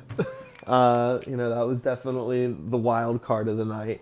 Yeah, I think one of my favorite things is just to share my stupid knowledge of music with people, and I'm glad you let me do it. So Hell yeah. appreciate you having me here. This has been pretty cool, pretty awesome. I wish I had more metal, Hey, it's all good. but yeah, I was a big hairband guy, so I thought you said 80s themed. I was like, that's what I think of with 80s. So Fuck cool. yeah. Yeah, Well, I appreciate it. yeah, awesome. Fucking DJ EN4K, Yes. baby. What did you call it? Enic. Enic. That's what the funny thing is, like, we've known each other for a couple years, but we've never really like hung out. Yeah. You know what I mean? So like all I know is just like shit that I see you post. Right. So I've just always assumed it was like Enic. Enic. And I thought, and I don't know, I thought it was like a weird spelling. Oh, like the Like four... I thought there was like an A. Oh, okay. Oh, Yeah, yeah. yeah. No, it's more. I was overcomplicating it. Yeah, no, it's way more lame than that. It's 4,000. Got it. Because I want to be 4,000 pounds. That's pretty much what it was. The tight. Lame story. Hey, cool. it's all good. Awesome. This was cool. Yes. Yeah. Thank you so Let's much. do it again. Yeah. Now this is the blueprint. Yeah. Now you know what to do. I got the. There's some tweaks. We got to get another light. Got to get another crate, like a little table right here, because the computer's in the way right here. Or You put the crate there and the table. move the computer somewhere else. There's things, we'll figure it out. Awesome. But I appreciate everyone who came and hung out in the chat, or was just silently lurking in the shadows. Yeah, and that's Awesome. really all I have to say about that. That's gonna be it. So we're fucking done. Very cool. Thank you so Awesome. much. Thanks for hanging out. It's 9:30. We're done. Goodbye. Take care of yourselves. Take care of the people around you. Rock and roll, motherfuckers. Peace. And...